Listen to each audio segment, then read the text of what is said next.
Hello guys! Welcome back on my YouTube channel, this is Lucy Vlog. For today's video guys, tayo ay magluluto ng kabsa chicken. At ito guys, ang mga sangkap, ito yung ating chicken. Yung chicken po natin ay hiniwa ko na ng 8 parts, isang buong manok. At ito naman po ay mayroon na rin tayong bawang at sibuyas, kamatis. Then, mayroon din po tayong potato. Ito po ang nilalagay natin sa ating kabsa chicken. Yan po ang mga gagamitin nating sangkap. Dito naman guys ay tayo ay magpapainit na ng ating gidor.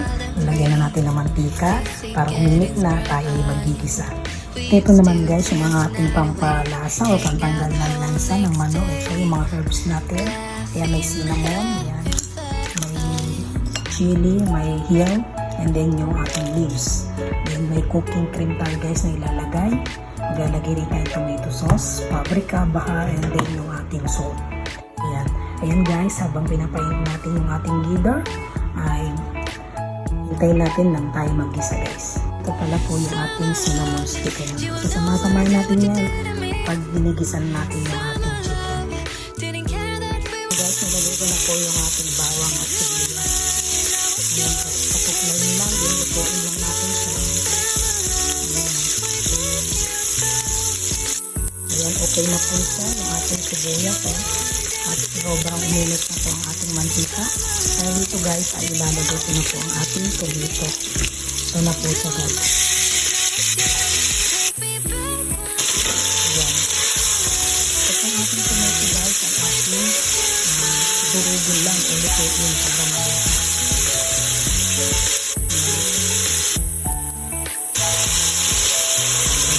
Pwede rin natin siyang takpan guys para mag-abot yung init maluto agad yung sibuk, yung kamatis natin. Guys, so nakikita natin, lutak na yung ating kamatis at durog na.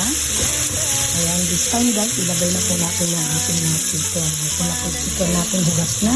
Ilagay na po natin. Para po ay masangkot sana sa ating kamatis. Ayan.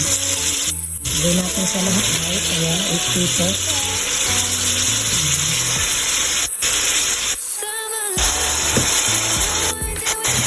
Then dito guys, pwede na rin natin po ilagay yung mga herbs na dahon ay ito para guys matanggalan lang sa ating cinnamon stick, well, and then rosemary and then ating dahon. Ayan guys. Then dito guys ay sangkot mo lang. Sangkot sa ibig sabihin is lutuin natin lang muna nang walang sabaw o walang nakalagay na iba kundi yun lang naman po mga herbs para po masangkot sa natin ang mawala ang lansa ng manok. Ayan guys, haluin mo lang dun sa guys. Ayan, para lang ibisa sa dun sa ating herbs na nilagay. Ayan. Then guys, takpan na po muna natin guys para matanggal ang lansa ng manok. Takpan natin guys at low heat lang natin po ang ating apoy o yung init ng ating paglulutuan. Medium heat. Ito guys, check na natin yung ating chicken. Ayan na siya guys, nasasangkat siya na siya. Ayan na po. Tignan niyo po. Nasangkot siya na siya. So yun dito guys, yung lansa ng iba ng ating chicken ay nawala na naalis. Naginayin po natin guys ng ating potato. Sabay na natin sa paglambot ng ating chicken. Ito na rin po pala natin ng pampalasa ang ating paprika. Lagay ko na lahat at kakaunti na lang ating paprika.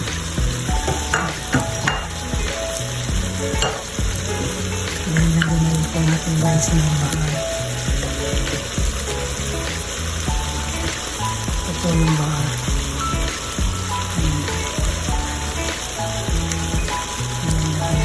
Sa rice na natin, tomato sauce. Ayan natin yung rice. Ayan natin. Ayan lang po natin yung rice. Ayan natin para magsama-sama lang sa chicken.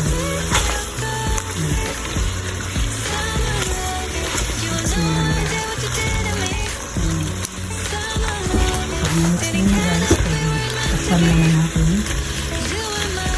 Para magsama-sama lang yung lasa bago natin lagyan ng tubig o yung sabaw.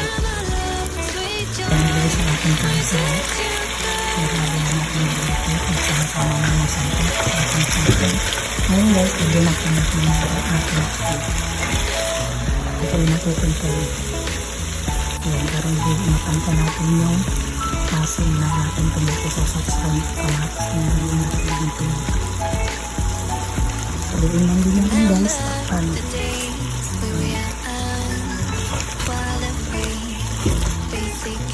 Pero sa mga dito na ating kamatin ating kamatin habang napakikulit namin yung kaisabaw natin. Ayan, matawag ko lang namin dito ating sa chicken. Ayan po guys. Wait lang natin sa ating kabilang. Alam ko pa lang sa ating nahugasan ko na siya guys. Para paglamot guys na ating chicken, paglamot isama itong ating rice na sa ating niluto ka chicken. Paglamot ko guys. Ayan na siya naluto guys. Nakakaliulin lang natin guys para hindi siya bumukit o matunog ang ilalim ng ating chicken. Next time guys, pwede na natin sabawan tapos ang kumulo ang tubig sa mag-init at kumulo na natin tubig, sabawan na natin yung ating chicken. I-level lang po natin yung ilulubog lang yung ating chicken sa sabaw. Ayan, okay na po yan. Mamaya na lang natin nalagyan ng salt pag malambot na yung ating chicken. Balikan natin yan mamaya guys. Takpan po muna natin. Yan guys, check na po natin yung chicken kung malambot na at saka yung ating potato. Ayan siya guys. Ayan yung ating carb sa chicken. Kaya guys, malambot na po. Ayan, nakabakit na po yung ating rice. Ayan po yung pagkakalagyan ko. Ang pagluluto ng chicken, pagluluto na yan. Ayan, malambot na yan po ito yung guys. Dito din sa ganito natin ng punta. Ang asin na naman ito. Lagyan na natin ng asin. Ayan. Ito na natin. Ito na po yun guys. Para hindi masyadong malat. At ilalagay na rin po natin dito guys ang ating rice. Nakapunta na po natin ang alat. Lagay na po natin yung ating rice. Alam mo maluto na siya rito sa sabaw mismo ng pinalutuan natin ng chicken. Ayan. Kamuin lang po natin ito guys para mag-abot o ilubog ng ibang rice. Ito guys ay naluluto na siya guys sa pinaglutuan natin ng chicken ng ating rice. Yan, ganyan lang po guys. Ilagay na po natin siya sa mahinang apoy para maiging po siya. Para hindi siya masunog guys. Lagyan natin sa mababang init lamang. Balikan natin yan guys. Papakita ko sa inyo mamaya pagkaluto na niya. Ayan guys, check na natin ang ating kabsa kung okay na siya. Ayan guys, so very nice.